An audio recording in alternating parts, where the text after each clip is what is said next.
Assalamualaikum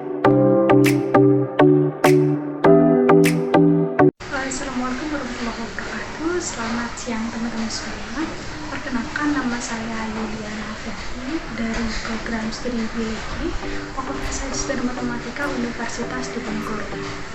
Saat ini saya sedang melaksanakan KKN pulang kampung yang mengusung tema sinergi perguruan tinggi dengan masyarakat di masa pandemi COVID-19 berbasis pada pembangunan berkelanjutan atau SDGs melalui kegiatan kuliah kerja nyata.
Desa Bumi Harja terletak di Kecamatan Taruk, Kabupaten Tegal, dengan jumlah penduduk sekitar 5.074 jiwa.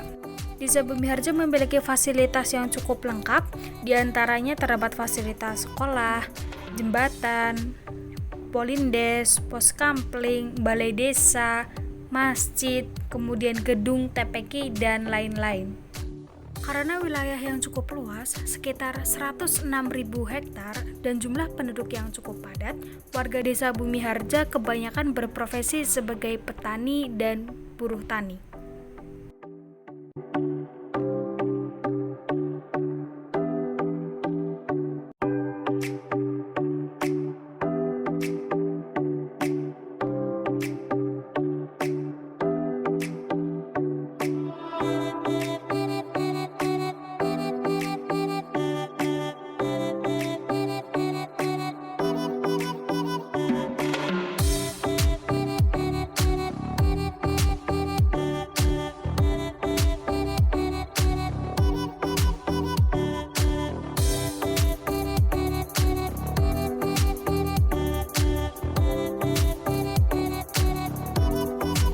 Akan berbagi pengetahuan mengenai EcoBrick sebagai pengelolaan limbah botol plastik. Dan tentunya tujuan dilakukannya adalah supaya jumlah sampah plastik di lingkungan sekitar menjadi berkurang. Oke, langsung saja simak videonya sama-sama. Sampah plastik adalah semua barang bekas atau tidak terpakai yang materialnya diproduksi dari bahan kimia tak terbarukan. Sampah plastik selalu menjadi masalah utama dalam pencemaran lingkungan, baik pencemaran tanah maupun laut. Sifat sampah plastik yang tidak mudah terurai, proses pengelolaannya menimbulkan toksik dan bersifat karsinogenik, butuh waktu sangat lama, bahkan sampai ratusan tahun untuk terurai secara alami. Menurut data yang dihimpun dari Dirjen Pengelolaan Sampah, Limbah, dan B3, Kementerian Lingkungan Hidup dan Kehutanan atau KLHK, Rosa Vivian Ratnawati, menurutnya pada tahun 2020, KLHK mencatat timbulan sampah sebesar 67,8 juta ton per tahun, yang terdiri dari sampah organik dengan persentase sebesar 57%, sampah plastik sebesar 15%, sampah kertas sebesar 11%, dan sampah lainnya sebesar 17%. Saat ini banyak upaya yang bisa dilakukan oleh masyarakat dalam membantu mengurangi permasalahan sampah plastik. Di antaranya mulai mengurangi botol dan gelas plastik, mulai mengurangi penggunaan sedotan plastik, mengganti tas plastik menjadi paper bag ataupun tas kanvas, kemudian mulai mengurangi penggunaan sendok dan garpu plastik. Terdapat upaya lain, salah satunya adalah melalui EcoBrick. EcoBrick berasal dari kata eco dan brick yang artinya bata ramah lingkungan. Disebut bata karena dapat menjadi alternatif bagi bata konvensional dalam mendirikan bangunan. EcoBrick adalah botol plastik yang diisi padat dengan limbah non-biologikal untuk membuat blok bangunan yang dapat digunakan kembali. Selanjutnya ada video tutorial dalam pembuatan ekobrik. Namun pada video kali ini saya memanfaatkan ekobrik hanya sebatas penyangga pot tanaman.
menurut saya sudah bagus, berjalan lancar meskipun dalam masa pandemi. Cukup jelas materi yang disampaikan. Sangat bermanfaat karena di desa kebanyakan masih sangat menarik untuk dipelajari. Untuk pesan, semoga untuk kakak-kakak KKN terus semangat melanjutkan studinya.